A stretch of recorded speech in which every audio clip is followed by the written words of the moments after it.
Movie शुरू होती है एक ऐसे सीन से जहाँ पर एक न्यूज रिपोर्टर टीवी पे किसी ड्रॉइड के बारे में बता रहा होता है। ड्रॉइड एक ऐसे रोबोट को कहते हैं जो कि चलता भी इंसानों की तरह है और उसका स्ट्रक्चर भी इंसानों जैसा है, लेकिन होता वो बहुत ज्यादा ह्यूज और बड़ा रोबोट है। वो रोबोट अब पूरी तरह से तैयार हो चुका था। उसका फाइनल एक्सपेरिमेंट करने के लिए और लोगों को दिखाने के लिए कि कैसे काम करता है उसे सिटी में लेकर आया गया। साथ ही साथ उसे टीवी पर लाइव दिखाया जा रहा था। जो रिपोर्टर वहाँ पे लाइव न्यूज दे रही थी वो बताती है कि अगर हम अपने हाथ में एक ब्रेसलेट पहन लें तो हम अपने ड्रॉइड को कंट्रोल कर सकते हैं, यानी इसी रोबोट को ये हमारे सारे ऑर्डर्स मानेगा तब। और तभी हम देखते हैं कि वहाँ पर चलते फिरते रोबोट सिटी के हर किसी इंसान को स्कैन कर रहे होते हैं और वहाँ के लोग इन रोबोट से काफी तंग पड़ रहे थे क्योंकि वो नहीं चाहते थे कि रोबोट्स इनकी जगह ले लें, क्योंकि वो रोबोट्स काफी एडवांस दिख रहे थे। उनमें हर फंक्शन था। तो वहाँ पर कुछ ऐसे लोग होते हैं जो आकर रोबोट्स को शूट करने लगते हैं क्योंकि उनके नजदीक ये रोबोट्स इनको नुकसान पहुँचा सकते थे। लेकिन अब मसला ये था कि उन रोबोट्स में भी डिटेक्शन सिस्टम लगा हुआ था कि कौन उनको नुकसान पहुँचा सकता है। वो कोई भी मेटल की चीज डिटेक्ट कर लेते थे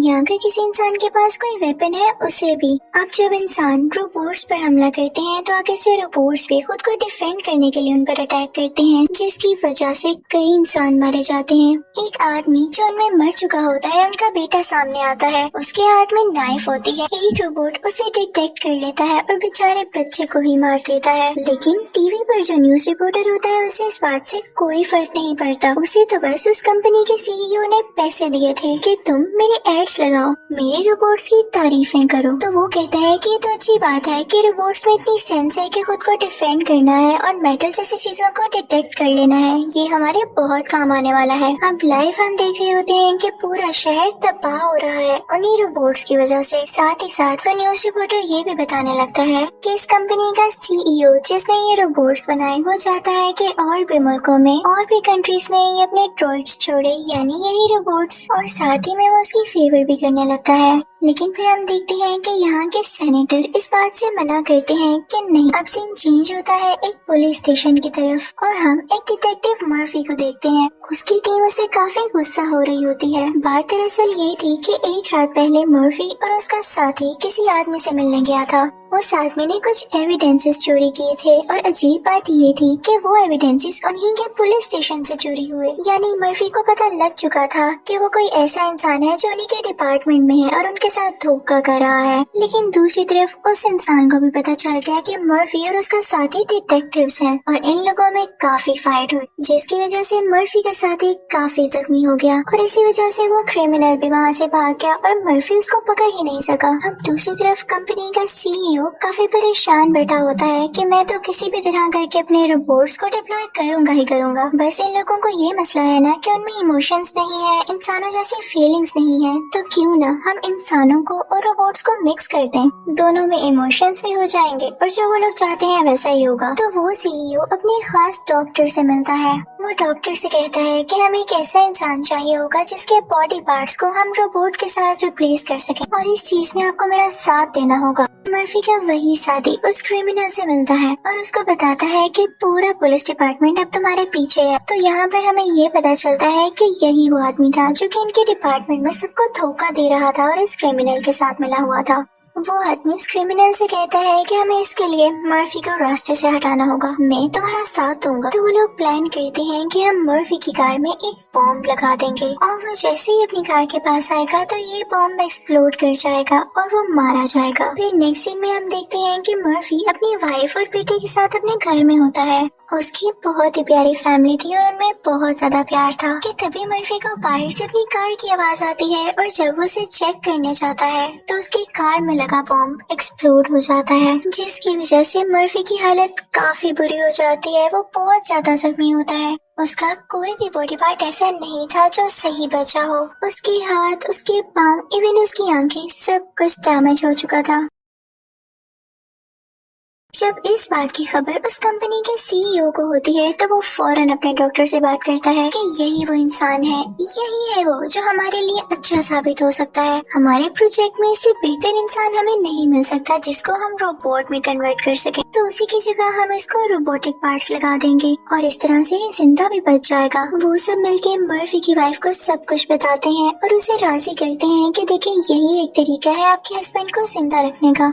मर्फी की वाइफ काफी रो रही होती है और वो अपने हस्बैंड को ऐसी हालत में नहीं देखना चाहती थी, लेकिन उसके पास कोई और हल भी तो नहीं था। तो वो अपने दिल पर पत्थर रख के इस चीज की इजाजत दे देती है, उसे परमिशन दे देती है। फिर हम देखते हैं कि 3 महीने का टाइम गुजर जाता है। डॉक्टर मर्फी की बॉडी पर काफी मेहनत कर रहा होता है और फाइनली हमारे सामने रोबोटिक मर्फी आता है। जब डॉक्टर मर्फी के रोबोट को ऑन करते हैं तो मर्फी को अपनी हालत देख के यकीन नहीं आता। मर्फी डॉक्टर से कहता है कि तुम लोगों ने मेरे साथ ये क्या किया है। तो डॉक्टर उसे सब कुछ बताता है कि याद है तुम अपनी कार के पास गए थे और वो बम एक्सप्लोड हो गया था, तुम्हारी बॉडी में कुछ भी ठीक नहीं बचा था और यही एक तरीका था तुम्हें जिंदा रखने का। तो मर्फी कहता है कि इससे बेहतर था कि मैं मर जाता। एक मशीन के साथ कनेक्टेड रह के भी कोई जिंदगी होती है। जब मर्फी की बॉडी को अंदर से दिखाया जाता है तो वो काफी अजीब लुक दे रही थी, यानी सिर्फ उसके लंग्स, उसका दिल और उसका सर ठीक था, बाकी उसकी सारी बॉडी एक मशीन थी।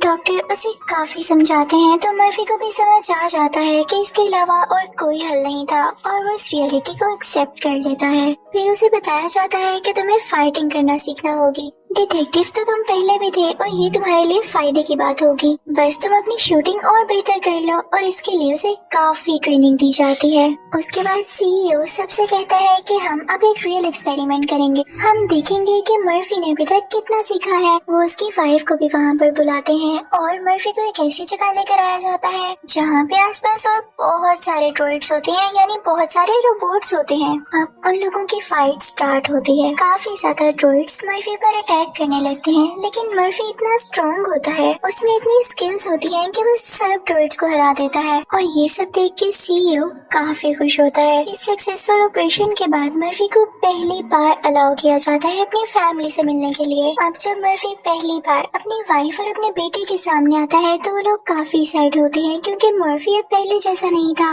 लेकिन उनके लिए यही बात काफी थी कि मर्फी जिंदा तो था एटलीस्ट और उनके पास था। फिर हम देखते हैं कि एक इवेंट रखा जाता है जिसमें मर्फी यानी मर्फी के ड्रॉइड को सबसे इंट्रोड्यूस करवाना था और सबको बताना था कि कितना अच्छा रोबोट है और उसमें इमोशंस भी हैं, बिल्कुल इंसानों की तरह। सारे 1 बाय 1 उस रोबोट यानी मर्फी के रोबोट से क्वेश्चंस कर रहे होते हैं और वो उसका काफी अच्छे से आंसर कर रहा होता है और सबको इम्प्रेस कर रहा होता है। लेकिन तभी उसकी आंखों के सामने वही फुटेज आ जाती है, यानी उसके कार के एक्सप्लोजन की। ये चीजें देखकर उसका माइंड अपना कंट्रोल खो देता है और उसे काफी दुख होने लगता है, जिसकी वजह से उसके सिस्टम में एरर आने लगता है। तो डॉक्टर फौरन से उसे शट डाउन कर देता है और वहाँ के डॉक्टर्स मिलकर एक प्लान करते हैं कि हम इसका इमोशन लेवल 0 कर देते हैं, यानी अगर इसमें कोई फीलिंग्स ही नहीं होंगी तो इसे अपना पास्ट याद करके भी कोई दुख नहीं होगा और ना ही इसे कोई मसला होगा। तो वो लोग ऐसा ही करते हैं, उसके सारे इमोशंस, उसकी सारी फीलिंग्स उसकी बॉडी से निकाल देते हैं, जिसकी वजह से वो अब एक मुकम्मल रोबोट में बदल चुका था। अब जब उसे डेमो के लिए ले जाया जा रहा होता है तो उसका बेटा उसकी तरफ स्माइल पास करके देखता है, लेकिन वो तो सीरियस होता है बिल्कुल। वो अपने बेटे को कोई स्माइल पास नहीं करता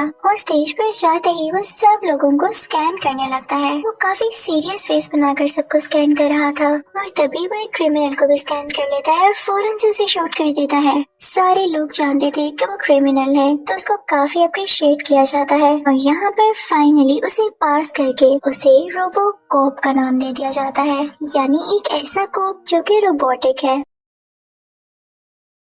अब सीईओ और उसका खास डॉक्टर ये प्लान करते हैं कि हम इस रोबो कोप को यानी मर्फी के रोबोट को सिर्फ अपने काम के लिए ही रखेंगे और इसकी फैमिली को ये पता लगने ही नहीं देंगे कि अब इसमें कोई इमोशंस नहीं है। ऐसा करके उसकी फैमिली और उसके साथ बहुत जुल्म कर रहे थे, लेकिन उन्हें क्या परवाह, वो लोग तो बुरे थे। दूसरी तरफ हम देखते हैं कि मर्फी यानी रोबो कोप अपनी टेक्नोलॉजी यूज करके सारे क्रिमिनल्स को डिटेक्ट करने लगता है। सारी सीसीटीवी फुटेज को कंपाइल करके हर चीज को देखते हुए वो क्रिमिनल्स को शूट करने लगता है ढूंढ ढूंढ कर और देखते ही देखते कुछ ही दिन में सिटी से सारे क्रिमिनल्स मारे जाते हैं और क्राइम काफी हद तक कम होने लग गया था। ये देखकर लोग मर्फी से काफी खुश होते हैं और उसे अपना हीरो मानने लगते हैं। मर्फी यानी रोबोकोप अपनी हैवी बाइक पर ये सारे काम किया करता था, हर जगह जाया करता था। एक बार वो रास्ते से गुजर रहा होता है कि तभी उसके सामने उसकी वाइफ आ जाती है और वो उससे कहती है कि मर्फी, हमारा बेटा आपको याद कर रहा है, कितने दिन हो गए आप घर नहीं आए,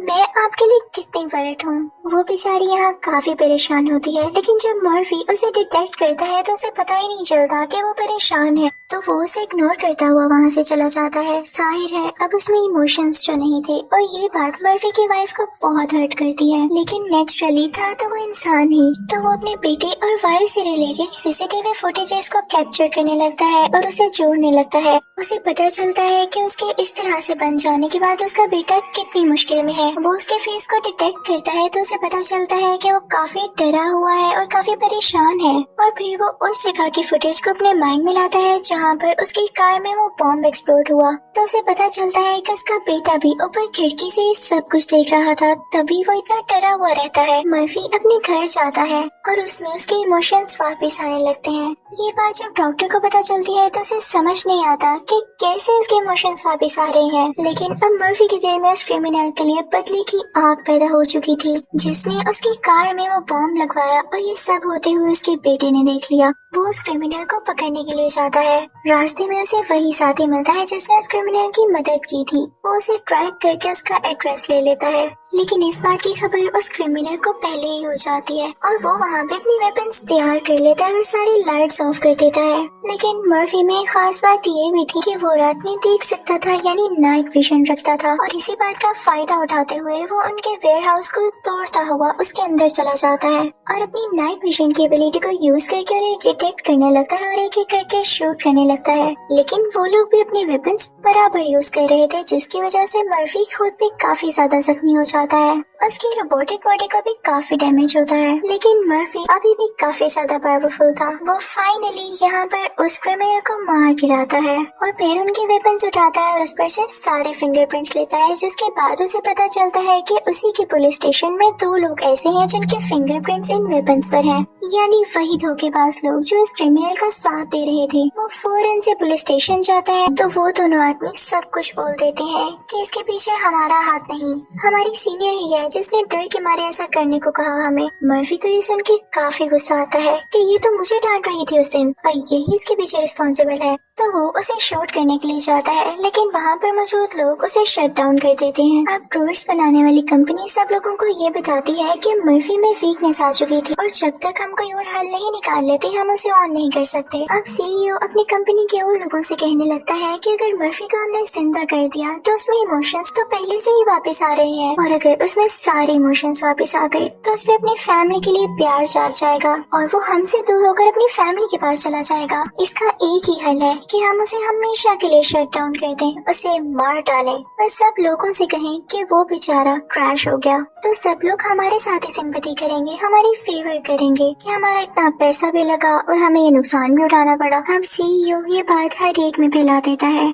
अब सारे लोग उसे सिंपैथी शो करने लगते हैं कि हाँ वो काफी अच्छा रोबोट था वाकई, और अब सिंपैथी में आकर उसे अलाउ कर दिया जाता है कि अपने बनाए गए ड्रॉइड्स और बाकी रोबोट्स वो दूसरे मुल्कों में भी भेज सकता है, जिस बात की वजह से सीईओ को काफी फायदा होता है और वो तो चाहता ही यही था।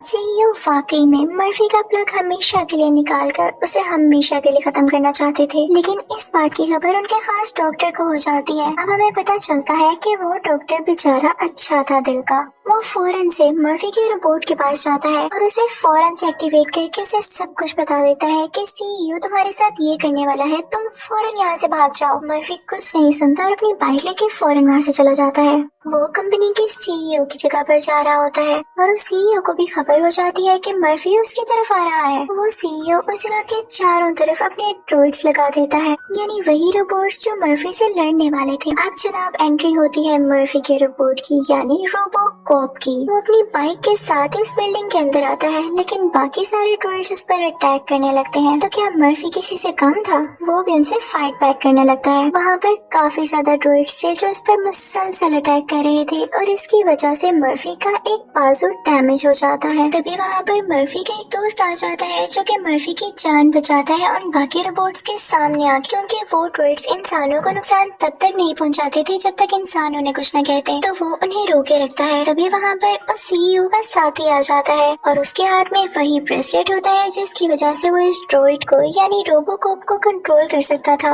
और इसी कंट्रोल की वजह से मर्फी यानी रोबोकॉप उसको शूट नहीं कर पाता, उस पर अटैक ही नहीं कर पाता। लेकिन तभी मर्फी का दोस्त आके उस आदमी को शूट कर देता है और मर्फी की जान बचा लेता है, वरना वो आदमी जल्द ही मर्फी को शट डाउन करने वाला था। अब मर्फी डिटेक्ट करता है कि वो CEO कहाँ पर है, तो उसे पता चलता है कि वो इस बिल्डिंग की रूफ टॉप पर है, तो वो फौरन से वहाँ जाता है उस पर अटैक करने के लिए। लेकिन पता चलता है कि जनाब उस CEO ने भी वो ब्रेसलेट पहन रखा था, जिसकी वजह से वो रोबोकॉप यानी मर्फी उसका कुछ नहीं बिगाड़ सकता था। मर्फी अपने सारे इमोशंस इकट्ठे करता है और उनको इकट्ठा करके उसको शूट करने लगता है, लेकिन उसका सिस्टम उसे इस बात के लिए अलाउ नहीं कर रहा था, तो वो क्रैश होने लगता है, उसका सिस्टम शट डाउन होने लगता है। लेकिन इसी दौरान CEO कहता है कि मैं तुम्हारी फैमिली को शूट करने वाला हूँ। वो ऐसा इसलिए करता है ताकि वो हर्ट हो और जल्द ही क्रैश हो जाए, लेकिन इस बात से मर्फी को फायदा होता है, उसमें इमोशंस जाग जाते हैं और वो जल्दी अपना सिस्टम जल्दी से रिबूट करता है और उस CEO को शूट कर देता है। लेकिन साथ ही साथ वो CEO भी उस पर शूट करता है, जिससे उसकी बॉडी डैमेज हो जाती है और वो नीचे गिर जाता है। उसकी फैमिली भाग कर उसके पास आती है और फिर उसे डॉक्टर के पास ले जाया जाता है, वही खास डॉक्टर। वो उसके लिए एक नया रोबोटिक सूट तैयार करते हैं और जब वो बिल्कुल ठीक हो जाता है तो उसकी वाइफ और उसका बेटा उसके पास आते हैं और वो उससे कहते हैं कि हम अब आपके साथ हमेशा रहेंगे, हम कभी भी आपको अकेला नहीं छोड़ने वाले, क्योंकि आप हमारी जान है, हमें आप पे प्राउड है। अच्छा जी, अगर अब हम बात करें दूसरे मुल्कों में वो रोबोट्स भेजने की, तो गवर्नमेंट सब कुछ देखते हुए इस चीज का अलाउ ही नहीं करती, क्योंकि ड्रॉइड से खतरनाक भी साबित हो रहे थे। कि मूवी भी यहीं पर खत्म हो जाती है। Thank you for watching.